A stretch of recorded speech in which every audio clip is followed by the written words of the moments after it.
Ya, selamat datang Mbak Rahayu. Ya, Alhamdulillah bisa hadir. Terima kasih jazakallah atas sambutannya yang disampaikan langsung oleh Ketua Fraksi Partai Keadilan Sejahtera Kota Malang. Bahwa ini adalah agenda rutin kami, ya, yang akan dilaksanakan setiap bulan di akhir biasanya. Cuman ini karena serentak se-Jawa Timur, jadi fraksi-fraksi juga melaksanakan hari aspirasi di tanggal 11 Mei sesuai arahan dari DPW PKS Jawa Timur. Baik, Bapak Ibu yang saya hormati, selanjutnya kita akan mendengarkan keynote speaker yang langsung akan disampaikan oleh Ustadz Joko Al-Mukarram selaku Ketua Partai Keadilan Sejahtera Kota Malang. Waktu dan tempat kami persilahkan. Bismillah. Suara masuk? Masuk. Suara yang masuk, ini suara saya? Masuk, Ustaz, masuk. Oh, masuk. Ya. Bismillahirrahmanirrahim. Assalamualaikum warahmatullahi wabarakatuh. Alhamdulillah. Alhamdulillahirabbil alamin wassalatu wassalamu ala asrofil anbiya'i wal mursalin wa ala alihi wa ashabihi ajmain wa ba'd. Yang kami hormati Wakil Ketua DPRD Kota Malang Bapak Haji Asmalik. Yang kami hormati Ketua Fraksi PKS DPRD Kota Malang Bapak Tri Agus. Dan seluruh anggota fraksi PKS DPRD Kota Malang yang kita banggakan, seluruh pemangku struktur pengurus PKS dari DPD, DPC sampai ranting kelurahan, yang kami hormati pula tokoh masyarakat, para habaib, para kiai, wal asatid, dan masyarakat Kota Malang yang saya cintai. Salam satu jiwa, Arema. Bapak, Ibu, dan saudaraku yang dimuliakan Allah Subhanahu wa Ta'ala, saya Ernanto Joko Purnomo, Ketua DPD PKS Kota Malang, mengucapkan terima kasih sebanyak-banyaknya kepada semua yang telah hadir di acara Hari Aspirasi Fraksi PKS DPRD Kota Malang. Meskipun kondisi kita harus memaksa untuk aspirasi ini tersampaikan dalam forum online semacam ini. Karena sehubungan wabah COVID-19 masih belum ada tanda menurun yang terpapar maupun dampak yang dirasakan oleh warga Kota Malang. Sehingga kita masih harus jaga jarak dan antisipasi lainnya. Mari tetap jaga rohani, jaga kualitas rohani, jaga kesehatan, jaga kepedulian secara bersama-sama dengan cara bergotong royong. Kita warga Arema terkenal dengan salam satu jiwa, peduli sesama warga. Inilah yang harus kita tunjukkan kepada masyarakat. Dan ini musibah COVID-19 ini harus kita hadapi bersama. Baik oleh pemerintah, baik anggota dewan, aparat hukum, dan warga Kota Malang semuanya. Bahkan wabil khusus kepada kader PKS Kota Malang harus terdepan dalam menanggulangi baik dampak COVID-19 secara kesehatan maupun dampak secara ekonomi dan sebagainya. Bapak, Ibu, dan saudaraku yang dimuliakan Allah SWT, dalam kondisi musibah ini, pemerintah seharusnya memaksimalkan semua upaya untuk kemaslahatan masyarakat. Itu pemerintah. Kita kan ada trias politika ya. Yang pemerintah memaksimalkan semua upaya untuk kemaslahatan masyarakat. Anggota dewannya, sebagaimana 3 fungsi utamanya, pengawasan, penganggaran, dan membuat peraturan daerah, bersama pemerintah agar tetap memaksimalkan semua upaya untuk kemaslahatan masyarakat Kota Malang. Dan bagi yudikatif, aparat hukum, memaksimalkan pencegahan pelanggaran dan menjaga keamanan seluruh warga. dan masyarakat mengedepankan, dan ini bagi kita semua, masyarakat mengedepankan musyawarah dan kepedulian sebagaimana salam satu jiwa yang sudah menancap pada diri kita semua. Nah, saudaraku, mari kita mengedepankan musyawarah ini. Anggota Dewan PKS yang ada di fraksi PKS DPRD Kota Malang perlu masukan-masukan, saran, aspirasi dari seluruh warga, meski melalui media online seperti ini. Yang selanjutnya akan dieksekusi oleh pemerintah kota di bawah komando Bapak Sutiaji Edi. Dan saya optimis pula, Bapak, Ibu, dan saudaraku, saya yakin para wali kota dan bupati juga kompak dalam melawan COVID-19 ini melalui program PSBB. Jadi, pimpinan Malang Raya kompak, dan itu saya yakin. Dan insya Allah COVID-19 bisa diangkat oleh Allah SWT segera, karena memang kekompakan dan perjuangan kita semua. Nah, Bapak, Ibu, dan saudaraku, forum Hari Aspirasi ini sudah yang kedua, tentunya seperti yang disampaikan oleh Ketua Fraksi tadi.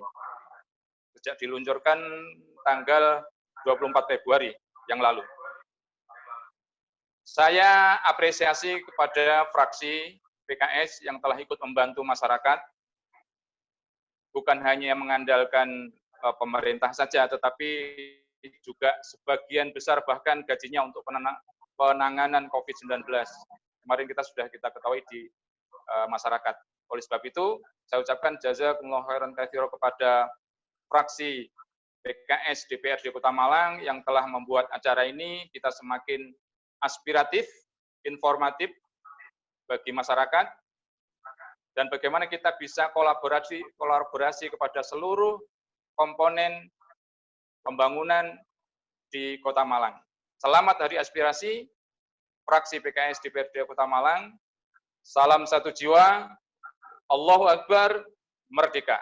Wassalamualaikum warahmatullahi wabarakatuh. Waalaikumsalam warahmatullahi wabarakatuh. Jazakallah khair atas arahan dari Ustadz Joko terkait dengan Hari Aspirasi ini dan bagaimana penanganan COVID di Malang Raya yang beliau sampaikan bahwa para pimpinan kepala daerah juga punya komitmen tinggi untuk memutus rantai COVID-19 di bumi Arema kita dan di Malang Raya pada umumnya. Oke. Bapak Ibu yang saya hormati, setelah kita mendengarkan keynote speaker dari Ustadz Joko, maka selanjutnya adalah kita akan mendengarkan. Jadi dari peserta Hari Aspirasi ini bisa menyampaikan langsung apa saja yang bisa disampaikan ke kami untuk menjadi bahan masukan kepada pemerintah Kota Malang terkait dengan program percepatan penanggulangan COVID-19 di Kota Malang. Monggo. Di sini ada Pak Sidik ya. Ada Pak Yuli, ada Gus Wito ya. Gus Gito dari Sukun. Kemudian ada Pak Suli ya. Nah, ini ada Pak Rohmat juga yang siap mendengarkan ini ya. Beliau adalah Komisi D yang bertanggung jawab dari kelahiran sampai kematian. Ya, ada Pak Isa juga. Monggo siapa yang mau menyampaikan duluan?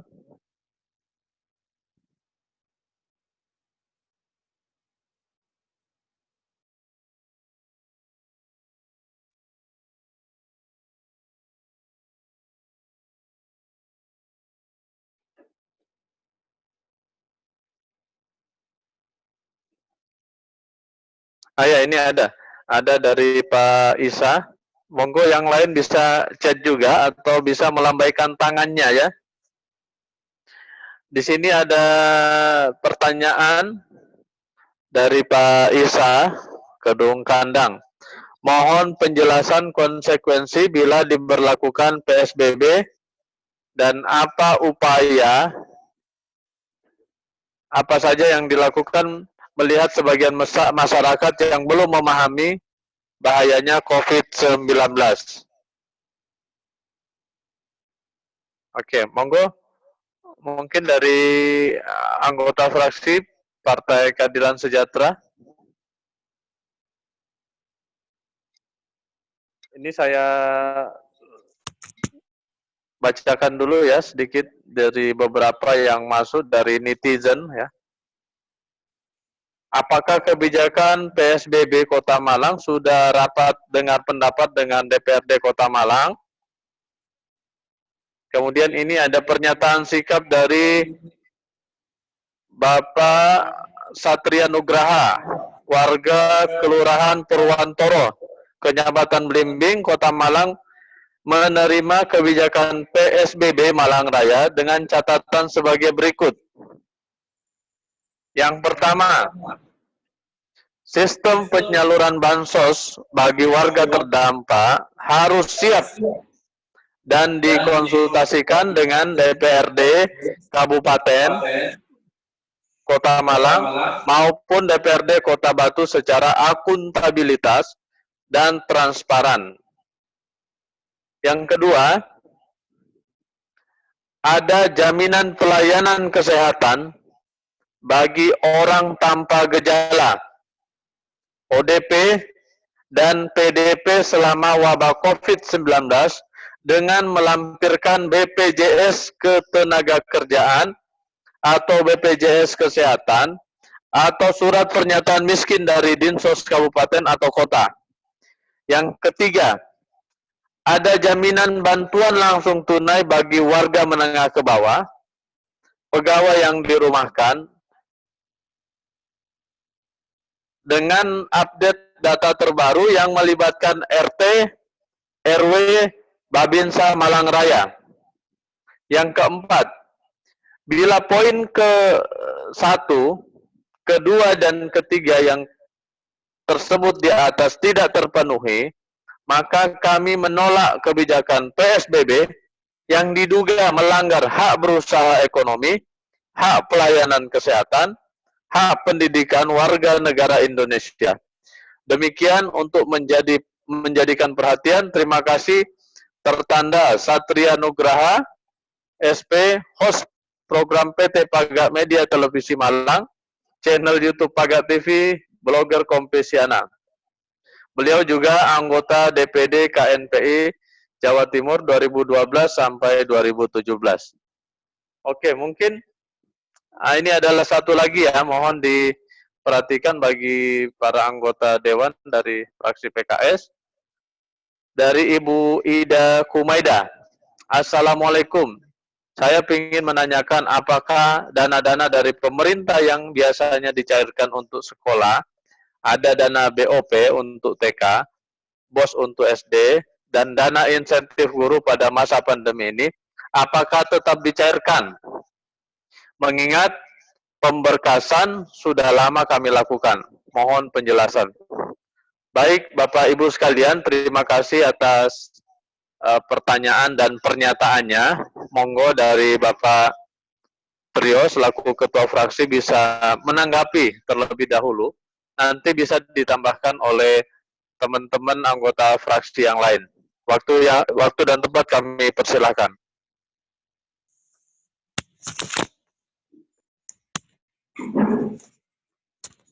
Baik, terima kasih Pak Fuad dan Bapak Ibu yang sudah memberikan pertanyaan. Tapi sebelum saya menjawab, sebagai bentuk pelaporan dari kinerja yang sudah kami lakukan di fraksi, jadi sejak ditetapkan tanggal 16 Maret itu kondisi darurat di Kota Malang, kami di fraksi sudah melakukan berbagai upaya sesuai dengan fungsi kami, termasuk kami ada kebijakan yang diturunkan kepada kami mulai dari struktur DPP sampai ke bawah agar anggota DPRD bisa banyak terlibat. Di sini kami laporkan sampai dengan saat ini ada beberapa kegiatan yang kami lakukan ya, sebagai bentuk kepedulian kami juga bentuk pertanggungjawaban kami. Yang pertama, kita di fraksi sudah melakukan penyemprotan disinfektan di 200 titik lebih. Dan kalau dinominalkan sekitar 21.500.000 angkanya. Kemudian kami juga membantu di dalam penyediaan alat pelengkap pelindung diri ya, APD, fraksi PKS. Kami seperti baju hazmat sekitar 190 paket, kemudian ada sabun disinfektan, kemudian pengadaan masker yang totalnya 30 juta yang kami keluarkan. Kemudian ada paket bantuan sembako senilai 40 juta dan bantuan uang tunai yang senilai 25.800.000. Total 117.300.000 yang kami himpun dari anggota fraksi yang 6 orang ini yang kami salurkan untuk membantu penanganan COVID-19 di Kota Malang.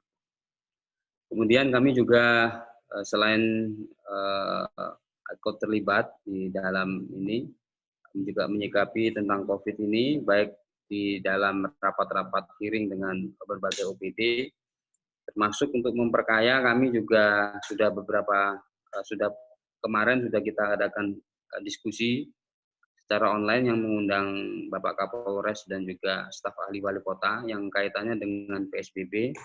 Dan rencananya besok Selasa kita juga fraksi akan mengadakan diskusi online tentang peran dan tanggung jawab pemerintah dan masyarakat dalam penanganan COVID-19 di Kota Malang, yang insya Allah kita akan menghadirkan juga yang pertama Ketua Juru Bicara Satgas COVID-19 Pemerintah Kota Malang, Dr.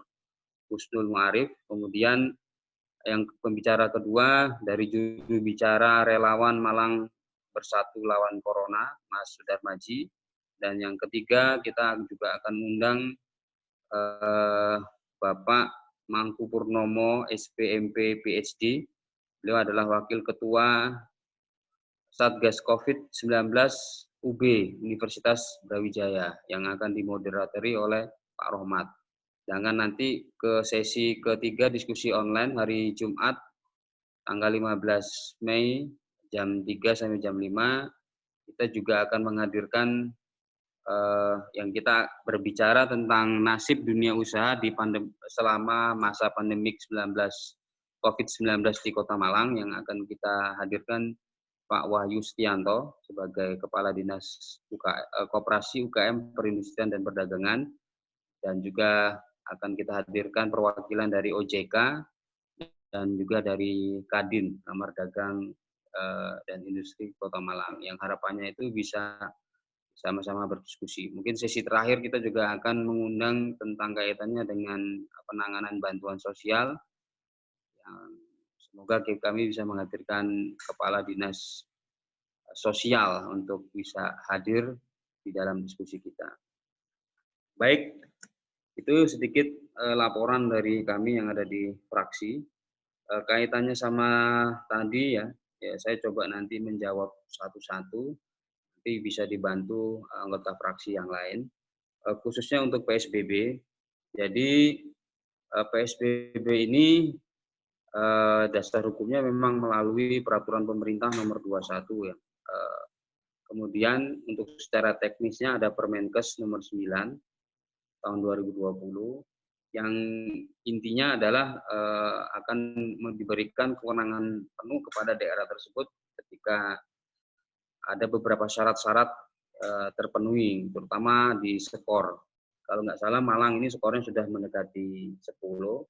Ada berbagai skor menjadi penilaian seperti jumlah kasus yang terus bertambah, kemudian kajian epidemiologisnya juga terus terjadinya transmisi lokal, kemudian perlu upaya-upaya pembatasan yang lebih maksimal lagi, dan secara kajian skor yang dilakukan Malang sudah layak.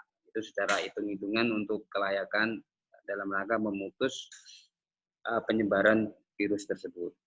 Nah, saat ini kita hanya tinggal menunggu beberapa waktu saja, dan ketika dialog kami yang ada di fraksi dengan Bapak Kapolres dijelaskan bahwasanya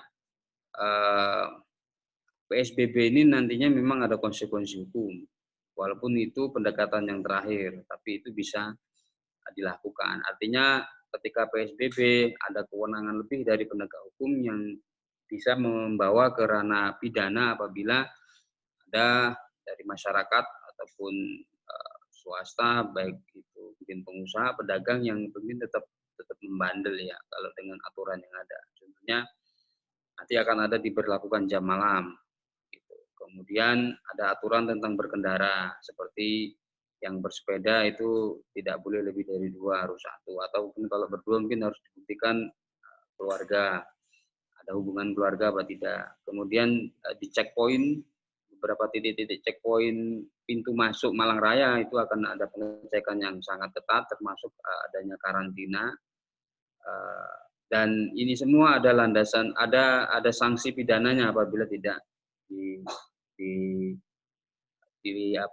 dilakukan oleh masyarakat.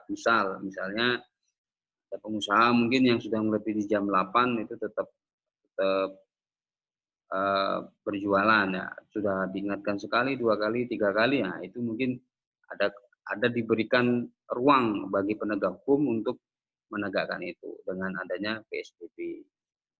Nah, kemudian apakah ketika PSBB ini untuk aktivitas yang lain tetap diperbolehkan? Memang ada beberapa syarat-syarat ya, seperti kalau yang usahanya itu berkaitan dengan kebutuhan hajat, seperti logistik, kebutuhan pangan dan sebagainya itu masih diperbolehkan, walaupun dengan aturan yang sangat ketat.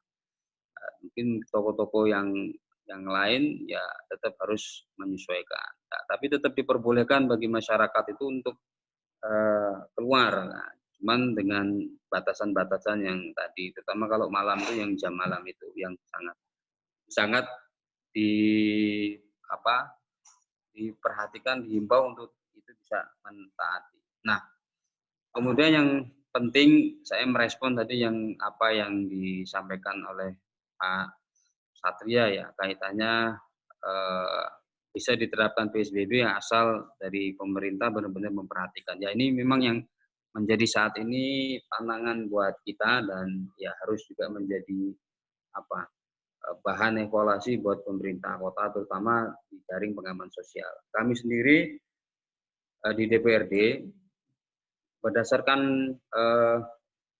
Permendagri nomor 20 tahun 2020 itu yang adanya refocusing dan realokasi, di situ memang diberikan ruang buat eksekutif untuk menggeser anggaran tanpa melibatkan kami yang ada di DPRD. Jadi mereka bisa menggeser, dan ke kami hanya diberikan pemberitahuan saja. Sehingga mereka diminta oleh malah yang ada SK 2 Menteri itu dalam tempo 14 hari apabila tidak dilakukan realokasi dan refocusing, itu konsekuensinya ada penundaan pembayaran DAU yang berjumlah 35%. Nah, kalau kami dapat informasi, Malang tidak termasuk, artinya Malang sudah cepat melakukan realokasi sehingga tidak ditahan untuk DAU-nya. Tapi kalau seperti Kabupaten Malang, ada 21 kota dan kabupaten yang ada di Jawa Timur itu yang ditahan untuk DAU-nya. Nah, kembali ke tadi yang masalah anggaran, terakhir kami memang mendapat informasi ada alokasi 86M yang digunakan oleh pemerintah untuk penanganan COVID, yang itu berasal dari beberapa sumber. Yang pertama adalah 50% dari biaya perjalanan dinas seluruh instansi OPD maupun di DPRD itu dipotong untuk dialokasikan untuk penanganan COVID. Kemudian yang kedua, anggaran sendiri di BTT, belanja tidak tetap, dan juga anggaran pos pengadaan alat kesehatan, peralatan yang ada di Dinas Kesehatan. Kemudian yang tiga ada namanya selisih dari HPS, harga perkiraan sementara. Jadi misal ketika satu proyek sudah dialokasikan 60 M, ternyata itu di dalam proses tendernya harganya turun sampai mungkin 52 M. Jadi ada selisih 8 M. Nah, itu salah satunya. Nah, informasi yang kami dapat, angka penyesuaian itu dari HPS, dari beberapa proyek yang ada di Kota Malang, itu bisa sekitar 30-an atau 40-an M. Dan ada beberapa belanja-belanja makan minum yang juga dikurangi. Sementara begitu. Jadi totalnya didapatkan 86 M di tahap pertama. Nah, dari angka 86 ini alokasinya satu untuk penanganan di bidang kesehatan, terutama untuk fasilitas dan peralatan APD kesehatan bagi tenaga kesehatan ya, yang itu angkanya sekitar 28 apa 29 M. Kemudian ada untuk jaring pengaman sosial yang 26,2 untuk mengcover 29.000, dan yang terakhir diposkan di belanja tidak terduga yang angkanya 30-an M, jadi total 80. Nah, belanja tidak terduga ini yang diibaratkan dana cadangan yang akan digunakan dan penggunaannya masih memang.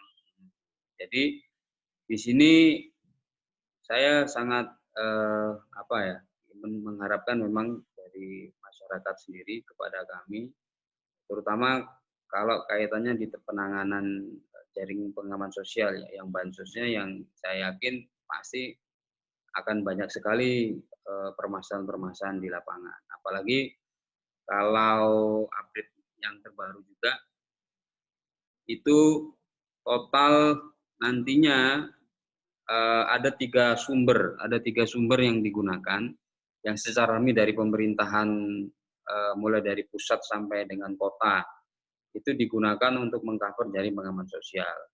Yang pertama untuk yang BST, bantuan sosial tunai, itu angkanya yang dari pusat sekitar 41.000, kemudian dari provinsi 15.000. Nah, untuk BST tadi dari Kemensos itu 600.000 per bulan selama 3 bulan.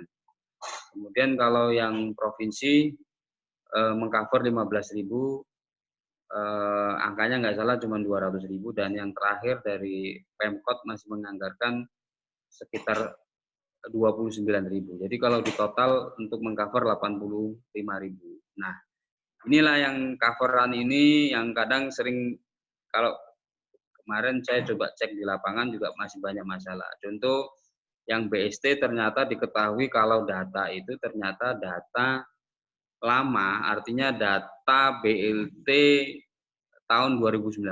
Jadi disahkannya di akhir tahun dan ketika Januari. Artinya data itu kalau menurut kita itu belum terupdate sebenarnya, termutakhirkan berdasarkan kondisi terkini yang dari BST. Sehingga wajar kalau beberapa hal itu banyak yang bermasalah. Nah, apalagi data itu aktualnya adalah data lama yang mungkin RT RW sendiri nggak tahu kalau ada dana itu, dan mereka nggak merasa diminta untuk melakukan pendataan. Jadi kalau di beberapa tempat ada yang komplain terjadi itu, ya terjadi seperti itu. Contoh kasus kemarin saya waktu di Dinoyo, Kelurahan Dinoyo itu ada di RW 2, saya menemukan itu yang sudah meninggal 1.000 hari pun datanya keluar. 1.000 hari, bayangkan, berarti sudah 3 tahun. Gitu. Apakah memang masalahnya ada warga yang dulunya memang kategori miskin, kemudian dia belum melaporkan ahli warisnya atau keluarganya surat kematian orang tersebut, sehingga datanya hidup terus, maksudnya belum terverifikasi. Terus ada juga kemarin kami dilaporkan di Lowaru itu ada yang double sudah dapat bantuan Pemkot yang 300.000 juga menerima yang BST. Nah, hal-hal gini nih yang sering terjadi. Kemudian kalau yang kami terima kemarin infonya memang sudah 20.000. Makanya nanti kami di sini sangat mengharapkan kalau ada informasi lagi dari Bapak Ibu itu yang akan kami jadikan bahan untuk kami sampaikan kepada pemerintah kota bahwasanya kondisinya memang sangat kacau untuk masalah bantuan sosial ini. Sementara itu dari saya, insya Allah akan dilengkapi sama anggota fraksi yang lain.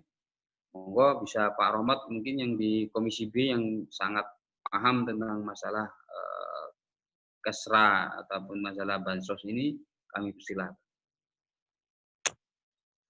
Ya, terima kasih Pak Trio atas tanggapannya. Mungkin bisa dibantu Pak Rohmat terkait dengan pertanyaan apakah dana-dana dari pemerintah yang biasanya dicairkan untuk sekolah ada dana BOP untuk TK, BOS untuk SD dan lain sebagainya itu. Monggo Pak Rohmat ditanggapi. Ya, terima kasih. Assalamualaikum Pak Ketua PKS, Pak Ustadz Joko, Ketua Presi dan teman-teman semua di acara aspirasi PKS.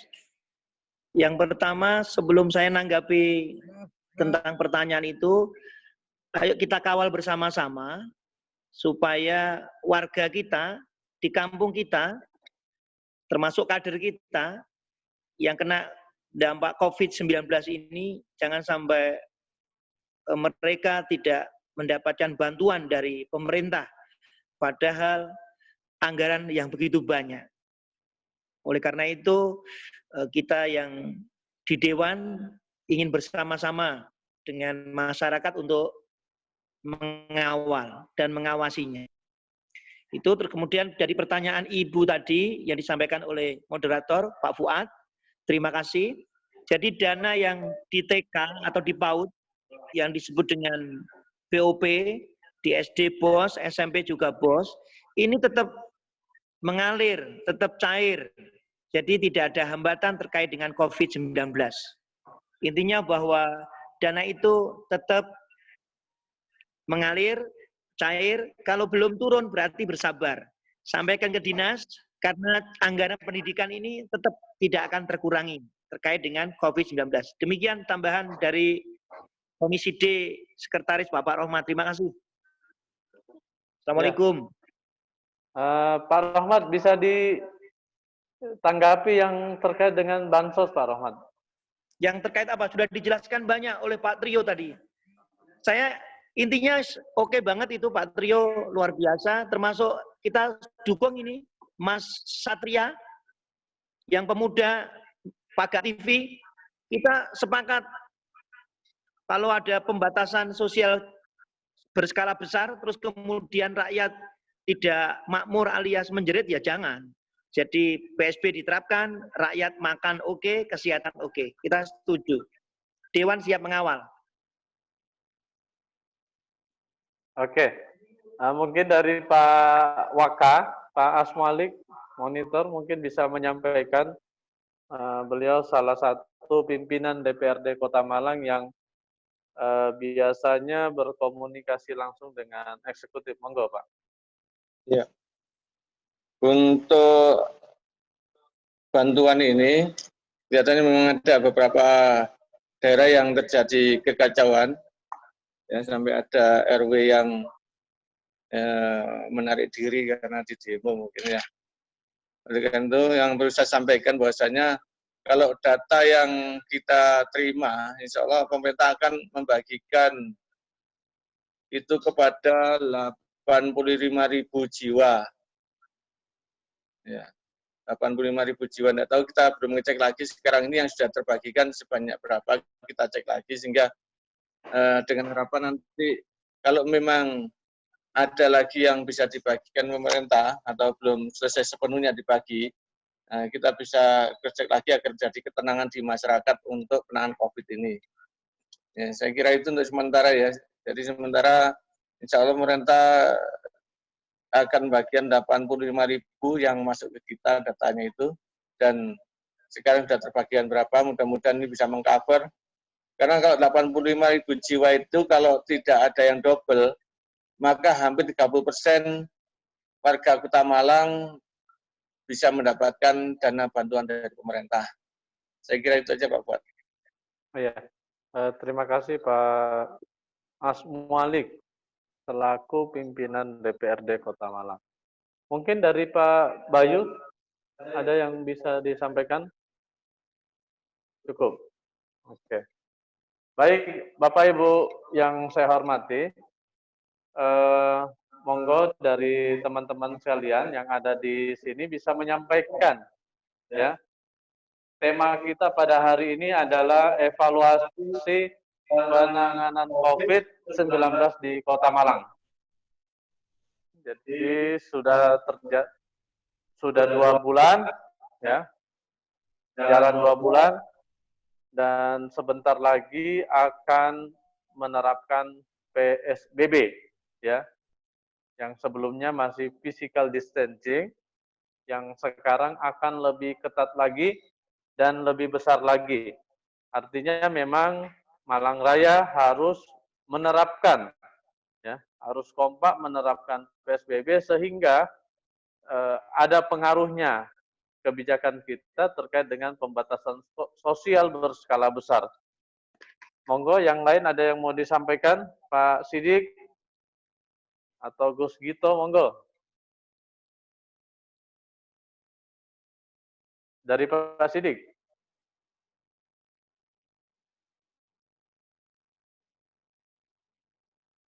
Nah, ini ada chat, ya, dari Gus Gito. Mohon izin, rencana kapan ya fix ada PSBB?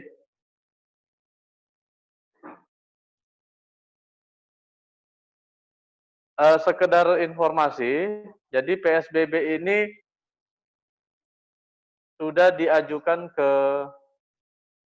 Gubernur Jawa Timur, dan memang Ibu Gubernur ini menginginkan Malang Raya ini kompak, ya.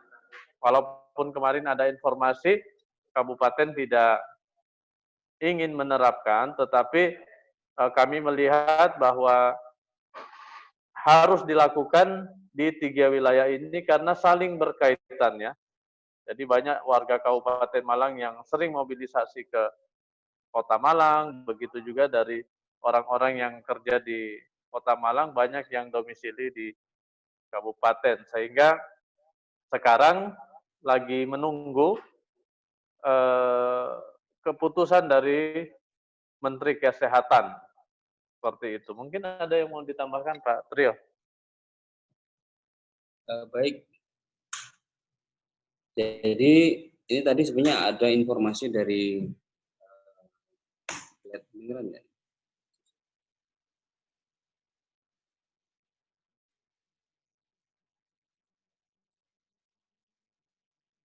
baik.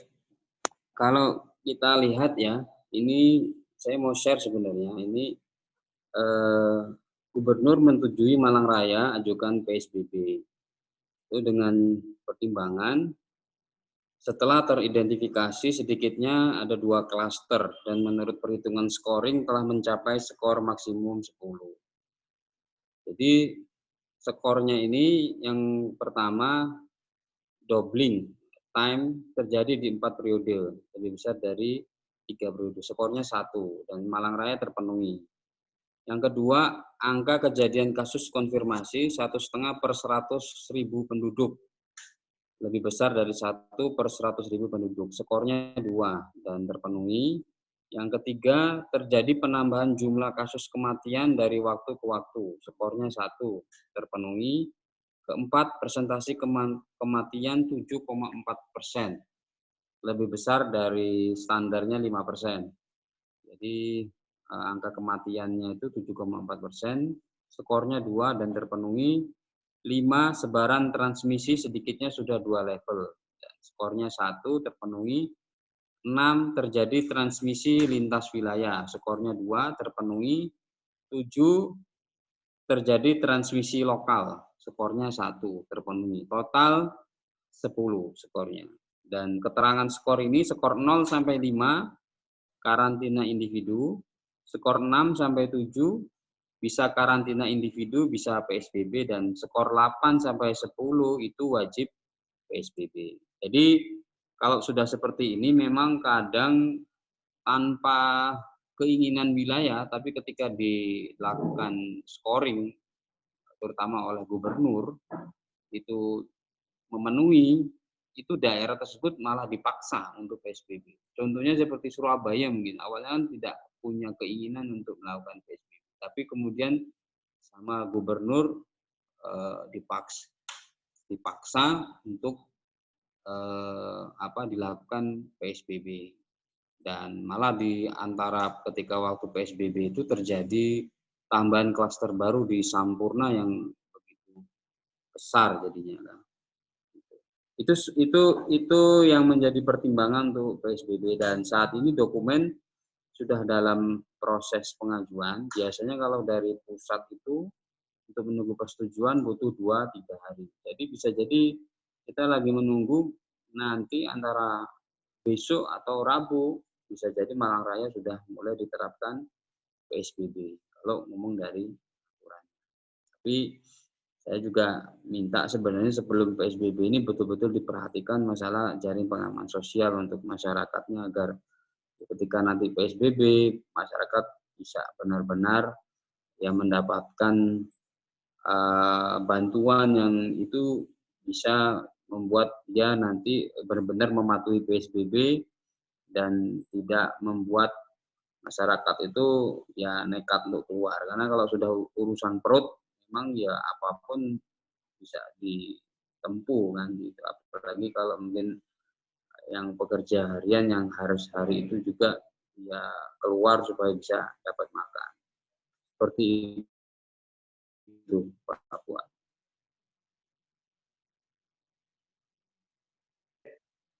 Terima kasih Pak Trio. Jadi skor kita ini sudah memenuhi. Terima kasih.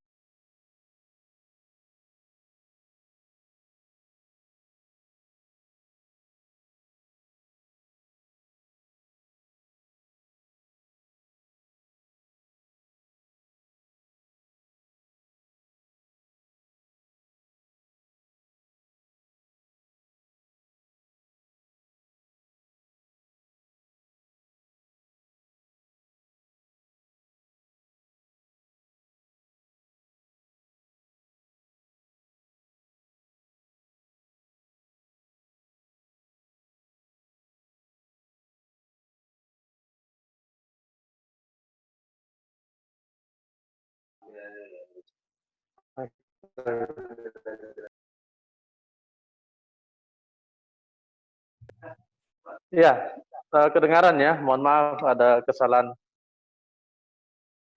teknis.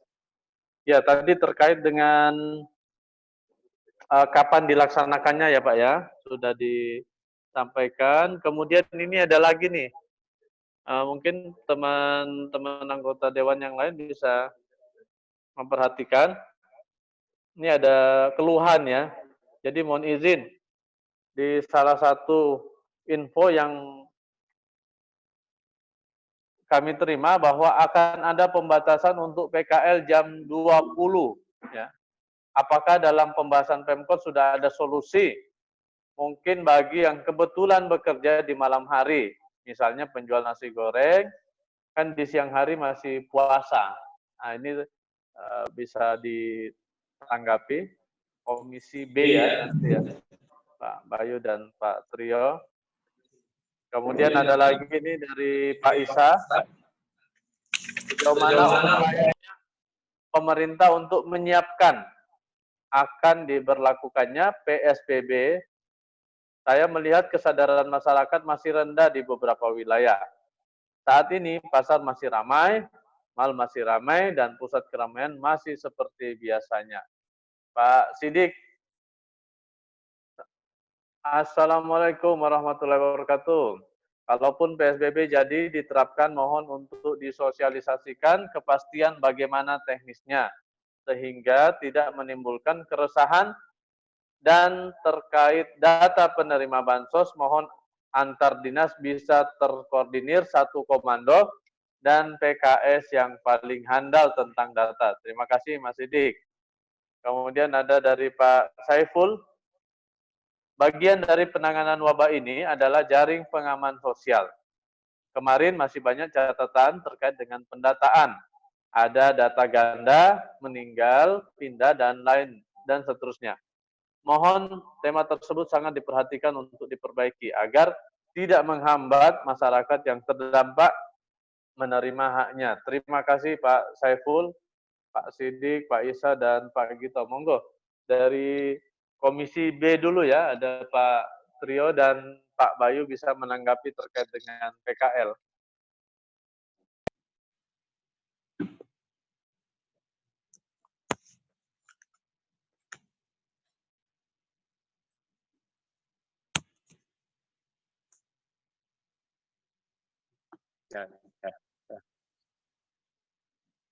Ya, terima kasih.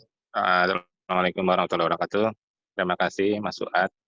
Terkait tadi pertanyaan dari Gus Gito ya, tentang bagaimana setelah nanti diberlakukan PSBB ada aturan yang membatasi para pelaku usaha hanya sampai jam 20 gitu ya. Walaupun mungkin sebelum PSBB pun sebenarnya sudah dilaksanakan, tapi karena sifatnya belum PSBB, akhirnya masih sangat longgar di tataran pelaksanaan di lapangan. Nah, ini juga nanti mungkin akan jadi masukan yang sangat baik bagi kita ya, terutama untuk Komisi B. Nanti coba kita sendiri belum dapat konfirmasi ataupun data-data pendukung yang dari pemerintahan kota apabila akan diberlakukan PSBB.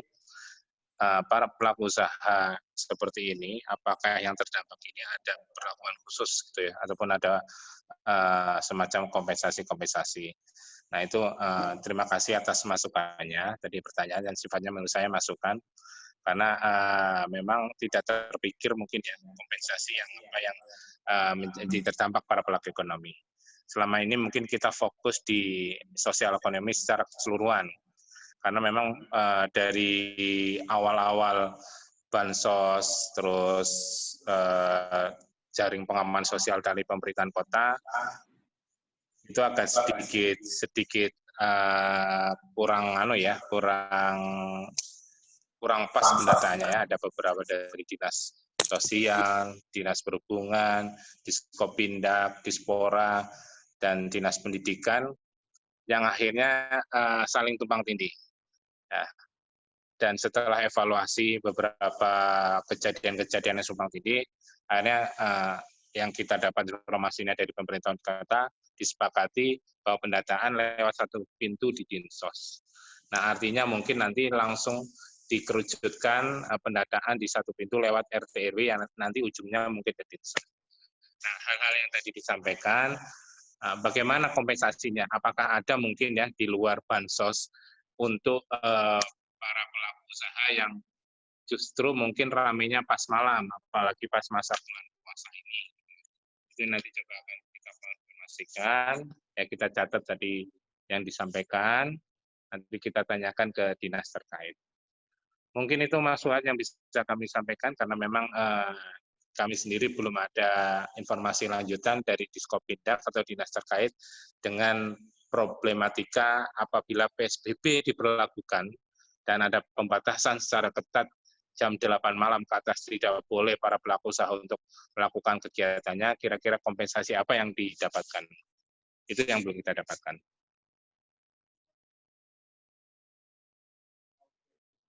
Ya mungkin disampaikan.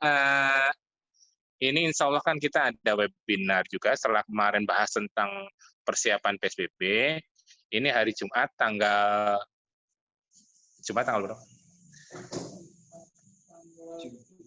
Tanggal 17, insya Allah kita akan melakukan webinar diskusi publik dengan Diskopindak. Dalam hal ini nanti akan diwakili oleh Pak Wahdi sendiri, dinas juga dengan OJK, mungkin dengan pimpinan OJK Malang Raya Pak Haryanto, dan juga dengan satunya Dinsos. Ya, nanti mungkin nanti bisa didiskusikan. Tapi sebelumnya mungkin kita ada komunikasi sendiri dengan pihak-pihak terkait ini. Monggo ya, stay tune Jumat jam 3 sore sampai jam 5 nanti mungkin bisa ditanyakan di webinar ini. Terima kasih.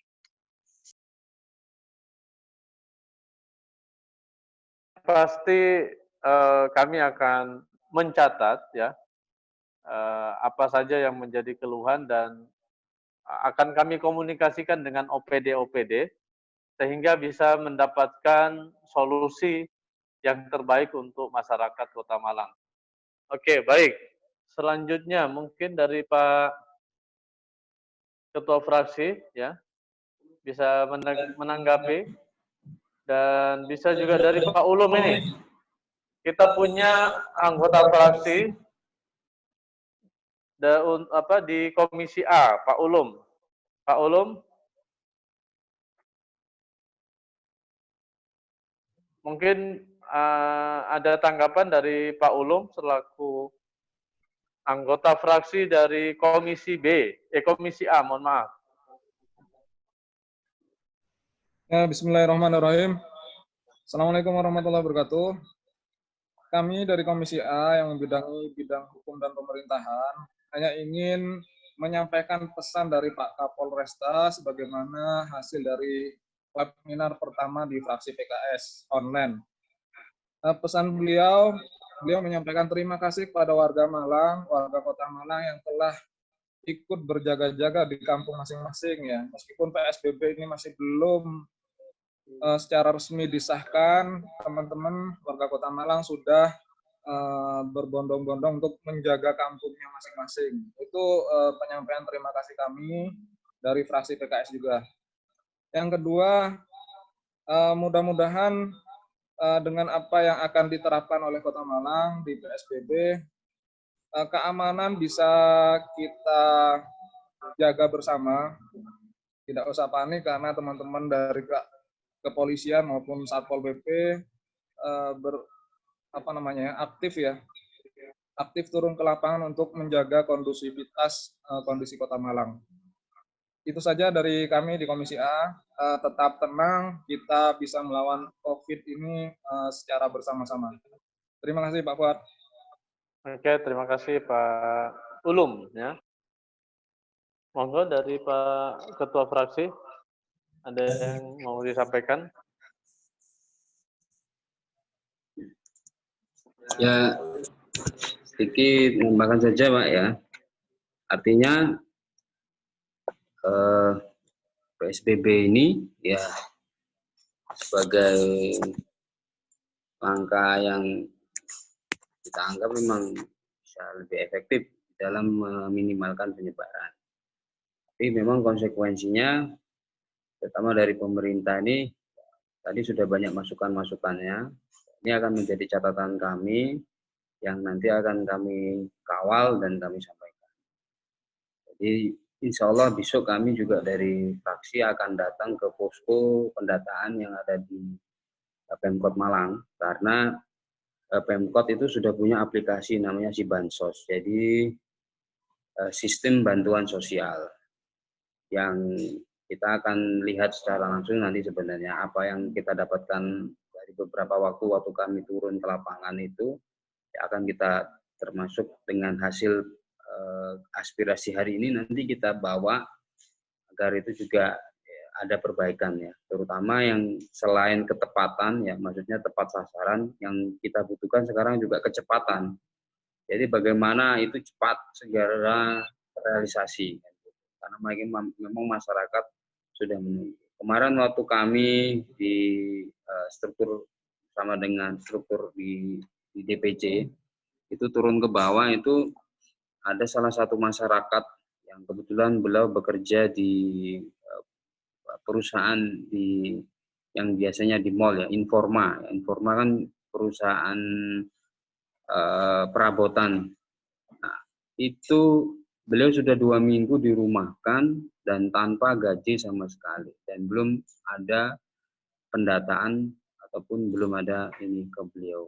Itu kan sampai ya sudah 2 bulan ini. Karena kalau kita melihat nanti sampai bulan ketiga, dia benar-benar dirumahkan dan tidak ada penghasilan, sampai seberapa kuat masyarakat tuh bisa seperti ini. Makanya ini kan yang juga harus ibaratnya ya berkejar-kejaran. Satu sisi ingin memutus supaya ini kita berkejaran dengan virusnya, tapi satu sisi juga berkejaran ketika mau PSBB, ya orang itu dikurung, logikanya seperti ayam. Nah, ayam kalau dikurung, ya berarti harus tanggung jawab untuk memberi makan. Jangan sampai begitu banyaknya kita, maksudnya dari 300.000 KK yang ada di Kota Malang, itu kalau dirunut-runut memang belum yang 85.000 yang direncanakan, realisasinya memang belum segitu. Kalau dari pusat memang sudah 20.000, tinggal yang dari sisanya 20.000 itu kapan, harapan kita bisa tepat. Terus yang selanjutnya, yang bagaimana dengan provinsi, dengan bagaimana yang dengan yang ada di Pemkot. Kalau itu memang khawatir sudah angkanya atau jumlahnya kurang, yang harusnya mungkin di cover itu harusnya sampai, kalau 40% berarti 120.000 KK harus tercover.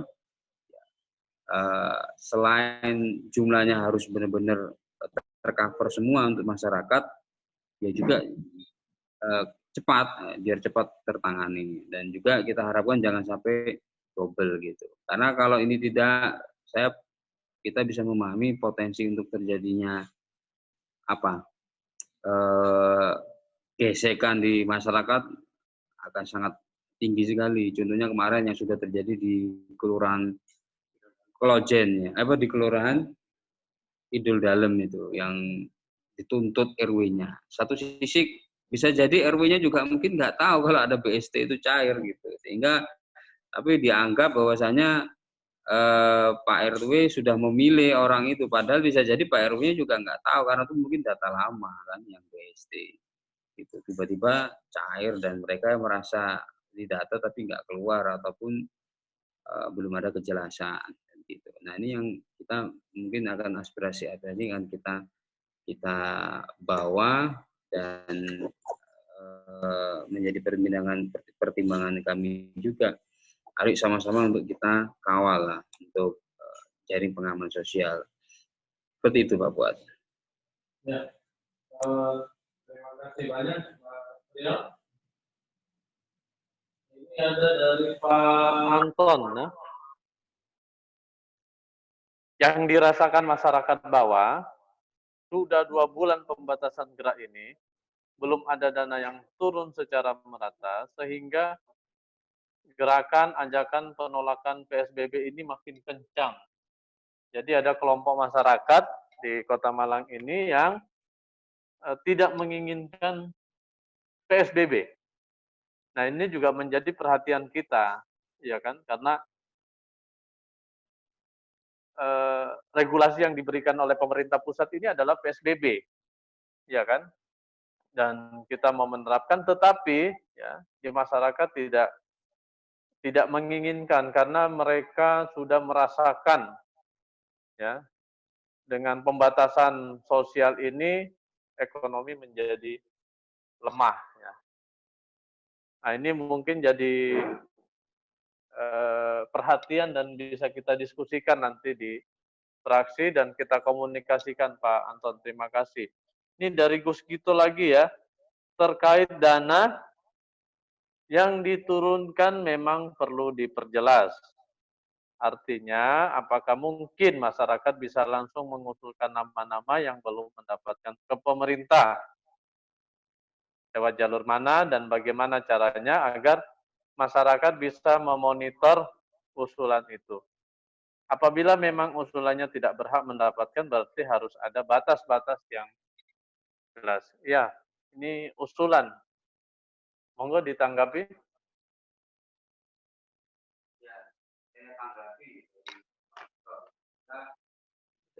Sangat mengapresiasi dan ini juga menjadi catatan. Jadi mungkin nanti apa yang menjadi masukan dari Bapak Ibu sekalian di sini akan kami rekap dan itu akan kami bawa kepada pemerintah. Kaitannya ini kalau dilihat ini kan mayoritas berkaitan dengan masalah bantuan sosial yang belum jelas, terus masih juga pendataannya simpang siur dan sebagainya gitu. Jadi masukan dari Bapak Ibu akan kami sampaikan. Kita sebenarnya juga dari awal di fraksi ini sudah menyampaikan untuk pendataan yang integral. Tapi di sini ada batasan-batasan karena terus terang kadang masalah data ini kadang tidak semua anggota DHAM juga beberapa paham karena begitu banyaknya mekanisme ataupun syarat. Contohnya begini, ada kalau di Kota Malang, terutama yang di Pemkot, ini kan ada beberapa OPD yang diberikan kewenangan untuk mendata. Contohnya seperti untuk PKL. Untuk PKL ini dia melalui yang didata itu adalah para PKL ya, yang Kopindak maksudnya. Nah, terus itu ada 2.500. Kemudian ada yang dari Dinas Pendidikan untuk pelaku usaha di sekitar sekolah ya, yang terutama mungkin kantin sekolah ataupun pedagang makanan minuman yang ada di sekolah itu dijata 2.000. Terus ada Dinas Disporapar, Dinas Pemuda, Olahraga dan Pariwisata, itu yang untuk pasar buku dan sebagainya. Nah, yang kemudian yang terbaru ini juga ada Dinas Perhubungan untuk supir angkot ataupun para pelaku mikrolet, kemudian juru parkir, dan yang terakhir itu untuk yang terjadi pemutusan hubungan pekerjaan yang jadi di Dinas Tenaga Kerja itu melalui itu. Nah, itu beberapa mereka yang melakukan yang sempat terjadi simpang siur dulu itu yang dari ketika OPD Kopindak itu langsung melakukan pendataan melalui mekanisme di RT RW.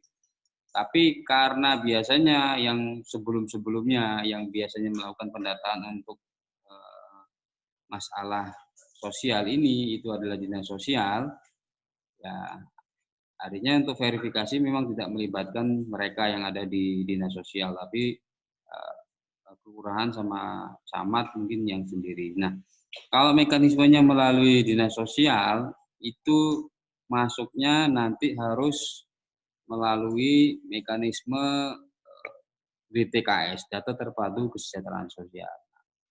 Istilah-istilah gini aja saya yakin banyak masyarakat tuh yang bingung. Ada istilah PKH, ada istilah DTKS, ada Puskesos, ada istilah BPNT, bantuan pangan non tunai, ada BPNTD daerah. Nah, banyak sekali. Ini yang kadang yang membuat bingung. Yang mana?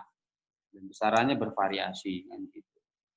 Nah, ini yang sebenarnya yang kita dorong agar setransparan mungkin dibuka agar masyarakat tahu. Kalau memang pemerintah mengandalkan si bansos, ya seharusnya juga bukan si bansos saja, tapi di tiap-tiap kelurahan memang harusnya dicantumkan siapa yang akan menerima bantuan apa.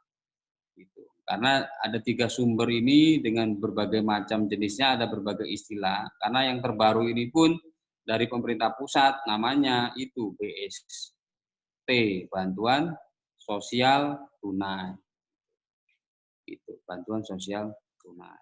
Nah, kalau yang BST ada yang beberapa lewat kantor pos yang itu dibayarkan dengan ada beberapa kode yang nanti digunting. Kalau untuk yang daerah, waktu kami hearing dengan Bank Jatim, memang caranya nanti ada melalui rekening virtual account. Jadi masyarakat yang berhak menerima nanti dia akan tercantum rekening virtualnya, dapat kartu, tapi tidak seperti buku tabungan. Di mana ketika kartu itu diberikan kepada petugas bank melalui beberapa kios-kios Bank Jatim, yang harapannya bisa sampai ke tingkat bawah ya, kelurahan ataupun tingkat paling bawah, itu cukup menunjukkan KK, KTP, dan kartu virtual kan langsung bisa dicairkan. Tapi itu untuk mekanisme yang daerah. Bantuan untuk daerah. Nah, kalau bantuan sosial tunai yang Kemensos itu beda lagi. Nah, yang gini-gini kami akui pasti banyak masyarakat yang tidak paham, dianggap semua jaring pengaman sosial itu ya sama bantuan. Padahal aktualnya begitu. Nah, ini kalau dari pemerintah tidak banyak cepat melakukan sosialisasi, yang dikhawatirkan memang terjadi miss dan kesalahpahaman gitu. Sehingga yang ujung-ujungnya nanti yang pasti ya RT RW. Makanya kami juga sangat berharap sebenarnya informasi dari pemerintah tuh harus sampai RT RW, dan RT RW jadi ujung tombak. Bila perlu rutin RT RW itu dikumpulkan, di briefing, disosialisasi agar mereka itu yang benar-benar nantinya ya karena dia yang bertanggung jawab di wilayah itu dan juga paham tentang siapa saja masyarakat yang berhak untuk mendapatkan. Kadang yang kita sangat ironi, RT RW tidak tahu karena diserahkan oleh Puskesos ya, atau relawan di Puskesos, dan Puskesos ketika memverifikasi di RT RW dia tidak melibatkan ketua RT RW, tapi yang dilibatkan adalah mungkin kadang teman-temannya yang dia kenal di RT tersebut, atau kader-kader lain, ada kader lingkungan, kader apalah gitu. Yang itu sebenarnya dia bukan orang yang punya kewenangan di RT tersebut, ataupun ya bukan sebagai ketua RT. Sehingga ketika beberapa hal saya pernah tanya beberapa RT, yuk memang yang data bukan saya Pak. Ketika ada yang dapat, ya sudah, saya juga tidak merasa mendata. Ya kalau nanti ada apa-apa, saya ya angkat tangan. Karena ternyata datanya ke ada orang yang memang dipercaya oleh pihak kelurahan di RW tersebut. Nah, hal ini kan sebenarnya kita harapkan tidak terjadi, dan kami sudah menemukan hal-hal tersebut. Ini nanti kita compile agar ini bisa kita sampaikan kepada pemerintah Kota Malang. Seperti itu, Pak. Ya, jadi pertanyaannya Pak Trio, apakah mungkin masyarakat bisa langsung mengusulkan nama-nama yang belum mendapatkan ke pemerintah? Ya, saya di beberapa tempat waktu kami ketemu masyarakat, kami memang sampaikan, artinya nanti kami dari fraksi akan mendorong agar fungsi RT RW ini benar-benar dimaksimalkan, sehingga masyarakat itu bisa langsung menghubungi ke RT RW saja untuk ketika dia belum terdaftar. Artinya RT RW kita dorong supaya juga proaktif berhubungan dengan struktur yang di atasnya, lurah, RW, dan lurah. Karena mereka lah yang harusnya. Dan ini kita nanti dari fraksi akan minta ke pemerintah, baik dalam ini wali kota atau sekda, agar membuka ruang sebesar-besarnya agar RT RW ini bisa dimaksimalkan di dalam fungsi pendataan, sehingga masyarakat yang tidak tercover melalui RT RW ini dia bisa mendapatkan hak-haknya. Seperti itu, Pak Fuad. Oke, terima kasih, Pak. Terus gitu. Ya, jadi ini dari Sukun ya. Mungkin nanti bisa langsung ke anggota Dewan Fraksi PKS yang dapil Sukun, Pak Rohmat. Kalau memang ada nama-nama warga yang belum mendapatkan bantuan dari pemerintah, bisa coba dikomunikasikan ke RT maupun RW, bahkan langsung ke anggota dewannya. Dan mudah-mudahan bisa diadvokasi sampai bisa mendapatkan bantuan dari pemerintah. Terima kasih Gus Gito. Ini ada dari Pak Wahyu. Pak Wahyu menyampaikan, mohon lebih diperhatikan keamanan di siang hari. Informasi daerah kami di Sigura-Gura terjadi tindak kejahatan pada siang hari. Dalam sepekan ada dua kali kejadian beberapa waktu lalu yang terima kasih. Nah, jadi ternyata di masyarakat ini sudah ada tindak kriminal ya. Nah, mungkin dari Komisi A, Pak Ulum. Pak Ulum bisa menanggapi di Komisi Pemerintahan. Monggo. Ya, baik. Kriminal memang menjadi dampak yang signifikan akhir-akhir ini, karena memang semua serba dibatasi, bukan keluar untuk bekerja pun dibatasi. Saran kami, ketika ada kriminal seperti itu, segera dilaporkan ke pihak yang berwenang, kita benar-benar monitor di sini agar teman-teman dari keamanan, kepolisian maupun Satpol PP mendorong agar teman-teman keamanan tetap berjaga 24 jam ya. Dari grafik bulan kemarin, bulan April memang meningkat. Alhamdulillah di bulan Mei sudah agak mereda. Mudah-mudahan beberapa bulan ke depan kita bisa menjaga keamanan Kota Malang lebih baik lagi. Mohon doa dan dukungan dari warga Kota Malang semuanya. Ya itu Pak Fuad. Oke, terima kasih. Dari Pak Waka, ada yang mau disampaikan Pak Waka? Ingat keamanan ini hampir tiap malam kampung-kampung sudah mulai jaga. Ini masanya di siang hari ya. Di siang hari daerah-daerah tertentu memang rawan ya.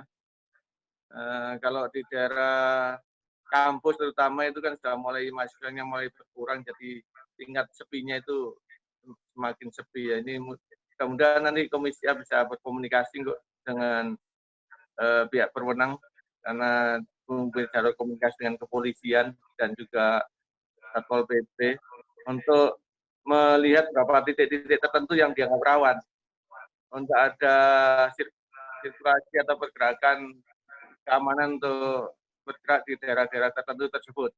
Kayak tadi yang disampaikan di daerah bendungan-bendungan itu kan sudah mulai sepi mahasiswanya, jadi tingkat kerawanannya juga naik di siang hari. Tapi kalau untuk yang di kampung-kampung, saya kira saat ini hampir setiap malam semua kampung melakukan ronda malam. Jadi yang perlu diwaspadai sekarang malah di jalan-jalan besar. Apalagi nanti kalau PSBB berlaku, maka kemungkinan jalan-jalan protokol itu akan menjadi jalan yang sepi.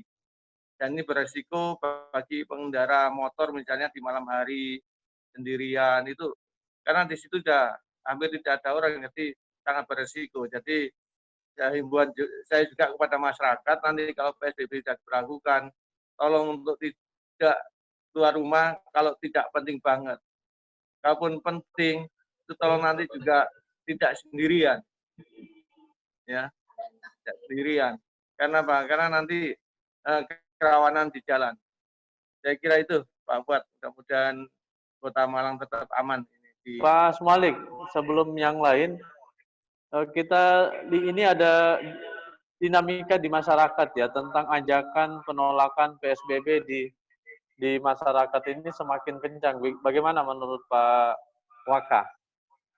Ya. Jadi PSBB ini kan sudah diajukan oleh proses sampai tingkat gubernur dan sekarang naik ke pusat. Ya, mau tidak mau kalau pusat sudah menyetujui, maka PSBB mau tidak mau itu akan diberlakukan. Oleh karena itu kita harus memilah-milah apa masalahnya penolakan ini. Kalau memang ada beberapa hal yang bisa diatasi pemerintah, ya dikomunikasikan agar benar paham keinginan masyarakat, sehingga keinginan kita bersama untuk memutus rantai penularan dari COVID-19 ini bisa maksimal. Ya, jadi kita bergeraknya satu untuk keselamatan bersama. Kedua, kalau ada masalah dengan masyarakat, itu harus dikomunikasikan.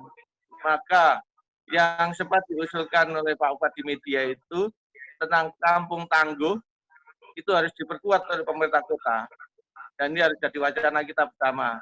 Kampung tangguh, yang itu di dalamnya ada kegotong royongan, saling memantau di antara RT dan RW tempat, sehingga tidak ada masyarakat yang kelaparan pada saat COVID ini sedang berlangsung. Jadi sekali lagi harapan saya, masyarakat sudah memahami kondisi bahwasanya kita ingin memutus ya perkembangan atau penyebaran COVID-19 ini, dan dampak yang ada itu kita komunikasikan sehingga masyarakat bisa mendapatkan pelayanan terbaik dari Kota Malang. Saya kira itu Pak Fuad. Oke, terima kasih banyak Pak. Mungkin ada tambahan dari Pak Rohmat. Pak Rohmat. Atau sebelum ke Pak Rohmat, saya ingin mendengarkan dari Bapak Yuli. Ya. Bapak Yuli, selamat siang Pak Yuli. Selamat Kami siang. mohon ya sehat Pak Yuli ya. Alhamdulillah Pak Fuad. Oke, Pak Yuli, di sini kami mengadakan hari aspirasi. Kami minta mungkin dari Pak Yuli bisa menyampaikan sesuatu terkait dengan evaluasi penanganan COVID-19 di Kota Malang. Monggo, waktu dan tempat kami persilahkan. Terima kasih. Assalamualaikum warahmatullahi wabarakatuh semuanya.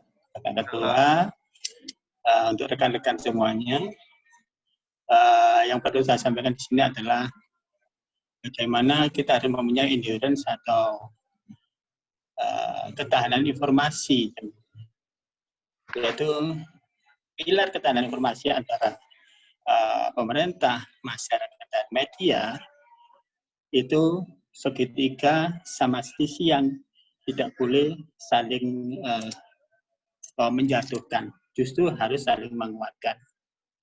Disinilah peran dari media dalam mendukung. Fungsinya sebenarnya hampir sama dengan anggota dewan, yaitu sisi pengawasan. Cuma di sisi penganggaran kita kan nggak punya kewenangan itu. Tapi untuk sisi pengawasan dan pengawalan suatu program pemerintah, itu posisi kita di situ. Untuk data memang dari dulu sisi data itu banyak masalah di situ, banyak masalah dalam artian sistem yang dikembangkan itu masih butuh dibenahi setiap saat, soalnya dinamikanya sangat tinggi. Untung sekarang sudah ada si bansos, jadi sisi-sisi yang belum terakomodir seharusnya sudah dapat diakomodir di situ melalui siapa? Melalui RT masing-masing sebenarnya, ujung tombak di situ. Ujung tombaknya di situ. Jadi lapor aja melalui RT, nanti akan otomatis akan diupdate ke atas. Nah, di sinilah sisi pengawasan itu media dan dewan. Kita bisa bersama-sama kolaborasi bagaimana mengawal supaya data itu update.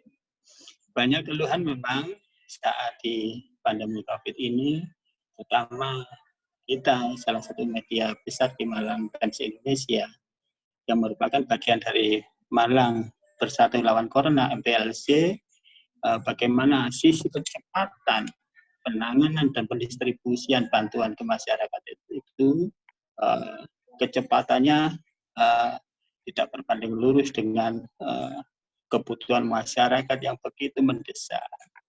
Ini juga masalah. Makanya saya sangat terima kasih sekali dengan fraksi PKS dan rekan PKS yang itu cepat apa yang perlu ditangani langsung bergerak juga cepat. Demikian juga kita distribusikan apa-apa yang perlu yang diperlukan masyarakat. Contohnya yang paling kecil adalah sisi kebutuhan sembako misalkan. Kita sudah menginstal kampung-kampung tangguh dan kampung-kampung lumbung pangan untuk kesiapan mereka menghadapi COVID ini. Kami butuh bantuan memang banyak. Kita harus bekerja sama satu sama lain. Berdebat nanti saja, yang penting bergerak cepat dulu lah. Jadi mulai sambil ditangani sesuai dengan kapasitas kita masing-masing. Saya rasa itu monggo fraksi bekerjasama dengan TEMS Indonesia dan elemen yang lain di MPLC untuk secepatnya menangani, membantu pemerintah dalam persiapan PSBB ini. Demikian Pak Fuad dan rekan-rekan yang lain. Oke, terima kasih Pak Yuli atas masukannya ya, dan sarannya juga bahwa memang kita sama-sama memiliki fungsi yang sama ya Pak ya, di fungsi pengawasan. Walaupun fungsi anggarannya belum tidak sama ya. Oke. Nah ini tadi ada yang menarik juga, memang ada garis bawah terkait dengan kita mendorong agar pemerintah ini bisa mempercepat menyampaikan informasi terkait dengan PSBB maupun mempercepat bantuan kepada masyarakat. Karena memang ke depan ini kita harus bisa menguatkan masyarakat kita agar mereka bisa bertahan, dan salah satunya ya bantuan dari pemerintah berupa yang sudah diprogramkan agar bisa tersampaikan dengan baik. Oke, baik, dari yang lain mungkin ada yang mau disampaikan dari Pak Rohman. Suara saya didengar enggak ini? Oh ya, Gambarnya didengar, Pak. dengar ya? Dengar. Ya, terima kasih. Mari bersama kita kawal, kita dekati di kelurahan-kelurahan itu ada pegawai namanya Pukesos. Nah, kalau ada di antara tetangga kita, saudara kita yang belum terdaftar untuk mendapatkan BLT, bantuan sosial, jaringan sosial, maka bisa didaftarkan. Nah, kita harus kenal. Kedua, para dewan siap mengawal apabila Pak RT, Pak RW tidak bisa mengkomunikasikan, maka kita siap mengawal dan kemudian kita akan bareng-bareng seperti kemarin kita di Sukun, ada kecamatan Sukun, ada kelurahan Ciptomulyo, kita ketemu Pak Lurah dan salah satu di antara kader kita untuk merapat dengan Puskesos yang mencatat data-data di tiap kelurahan. Setiap kelurahan ada 2 pegawai dari dinas sosial, di mana ini pendataan masih terus bisa dilakukan. Kalau yang perdagangan, pendidikan, pariwisata, mungkin sudah tutup. Perhubungan barusan dibuka, sedangkan yang dinas sosial terus mengalir. Itu kemudian mohon bantuan doa semuanya, semoga COVID-19 ini berakhir, dan semoga Ramadan ini mampu menjadikan kita semuanya lebih dekat kepada Allah, dan kita berharap ini jadi hikmah kita, dekat dengan keluarga, dekat kepada Allah, dekat dengan Quran. Terima kasih Pak Fuad dan teman-teman semua.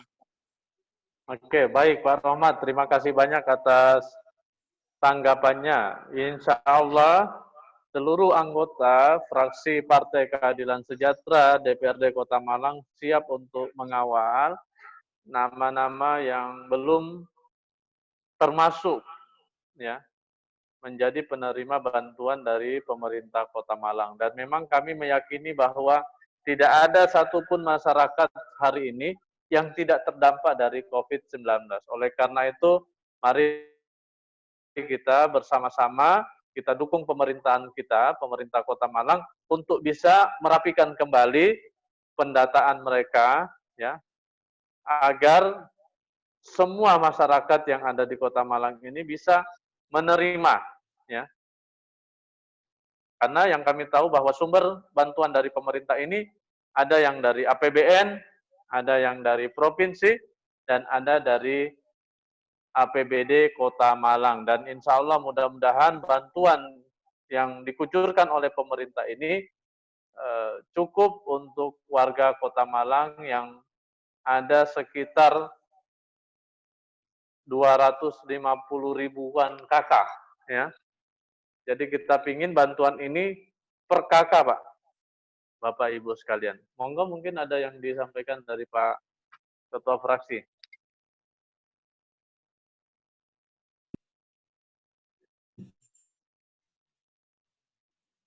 Baik, Bapak Ibu sekalian, kita tahu memang kondisi saat ini dalam kondisi yang tidak normal, pasti banyak situasi di masyarakat yang tidak seperti biasanya. Artinya kita lihat yang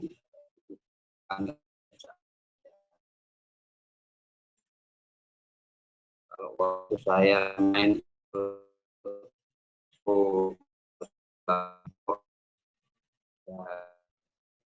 itu kita merasa gotong royong di antara semua masyarakat yang saling bahu membahu. Tentunya ya kalau seperti Suaranya bisa tidak putus-putus ini. Sudah dengar Pak? Jadi yang kita inginkan ada gotong royong, artinya sama dengan fungsi yang ada. Kami yang ada di Dewan ini, kami fungsi pengawasan, kemudian saat ini pengawasan yang intinya adalah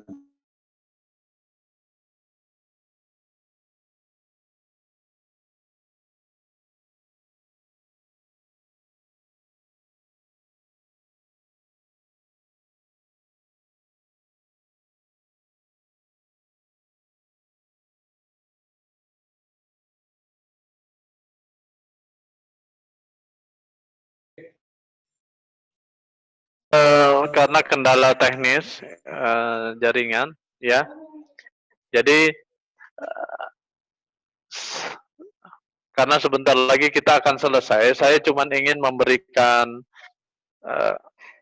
poin-poin dari diskusi kita pada siang hari ini adalah memang yang pertama terkait dengan keamanan, ya.